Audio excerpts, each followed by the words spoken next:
Welcome back. Well, the White House is asking for $5.5 trillion in new and higher taxes in President Biden's massive $7.3 trillion budget for 2025. Biden requesting just $4.7 billion in emergency funding for Homeland Security as illegal migrants surge our southern border. He wants more than $400 million for the Border Patrol and nearly $900 million to counter the deadly fentanyl problem. Joining me right now is Texas Congressman August Pfluger, a member of the House Homeland Security and Energy and Commerce Committees. Congressman, your reaction to the president's budget?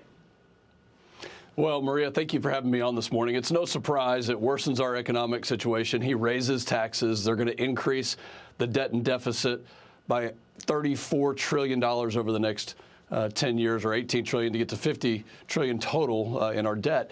But really, he does nothing to address the situation at the border. He's actually continuing his war on fossil fuels. And what we need is policy changes at the border. What we need is a commander-in-chief who actually goes to the border and understands that there are no consequences. And the fact that he says, in the event of a surge, we'll create a slush fund, an emergency fund, to help process more immigrants, actually signals to the rest of us who know what's going on that he doesn't have any intention of stopping this crisis. Well, I mean, I think this is a really good point that you make, because when I hear money going to the border, I'm thinking, well, what is that money for? I know that we need policy changes at the border. I've heard from a number of Republicans how Remain in Mexico worked under the Trump administration. But if you give more border money, give more money to the border, doesn't that just mean you're hiring more people to continue processing more migrants? Well, that's exactly right. It's a slush fund for Mayorkas to be able to send air marshals like he wants to the border to process, which we have legislation against. He wants to be able to process faster and more efficiently. When you talk to Border Patrol agents, they will tell you, yes, they need an overtime adjustment. They are working overtime. We have been working on that. We need to continue building the wall. We need technology to identify those that are coming across the border. But they don't need money nearly as bad as they need policy changes and the political will to stop this tragedy from happening, which is 3 years running now. Yeah, walk us through some of these tax increases. I mean, he claims no one making $400,000 are going to see any taxes going up. But if you're raising taxes on small business, doesn't that also capture individuals? Because some of these tax increases, you want to increase the corporate alternative minimum tax to 21% from 15%. He wants to quadruple the stock buyback tax to 4% from 1%. Raise the corporate income tax to 28% from 21%. There's a 25% billionaires tax. And then there's the longer depreciation of and higher fuel taxes on private jets. Your thoughts on the tax increases that he says are for the wealthiest earners and business?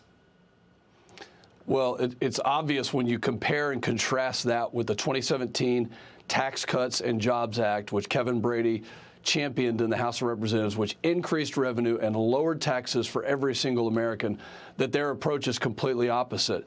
They want to tax these corporations. They want to continue to increase taxes, which will affect every single American. It will affect their paychecks, but will also affect what we as consumers are purchasing, what the economy is running on. And so it's a completely different approach.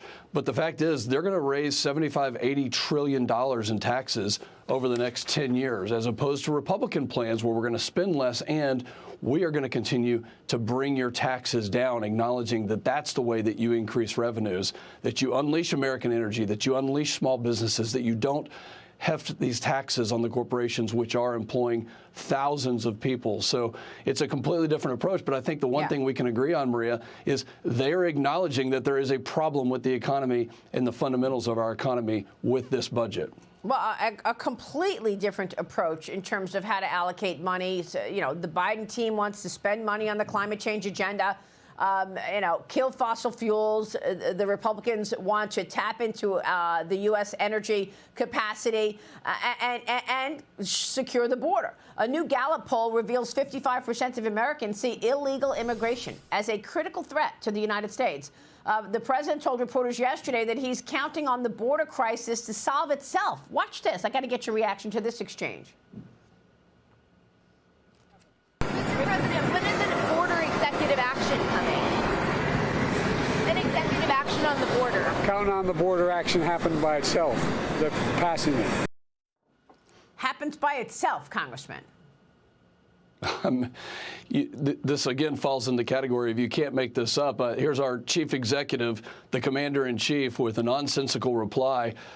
Come on, Mr. President, we need your help, your leadership. Every community is suffering. It's not going to solve itself. We need you to say that you are going to take immediate action. But unfortunately, for 3 years running, you have created a situation where we have 9 million illegal immigrants, hundreds of people matching the terror watch list. We in Congress have passed the strongest legislation, which was H.R. 2, and you've taken zero action on that. It is time to step up because it's hurting every community. Well, I want to talk about your bill because you are introducing a bill to block non-citizens from serving as administrators in our nation's elections.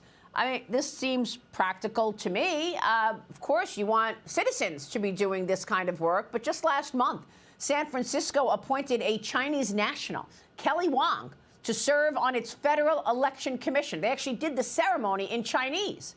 This is incredible. What is going on in San Francisco, and why are non-citizens going to be in charge of our elections? You know, look, I applaud anybody who wants to become a citizen. That should be the highest standard to become a citizen. But our voting system depends on citizenship. It depends on reaching that point where you say, I love this country. You take the Pledge of Allegiance seriously. It is unbelievable to think that places like San Francisco are putting non-citizens in charge of the voting system, which doesn't just affect San Francisco, it affects federal elections as well. This is a growing trend across the country, places like New York City, even in Washington, D.C., where I have legislation as well to prevent non-citizens from voting.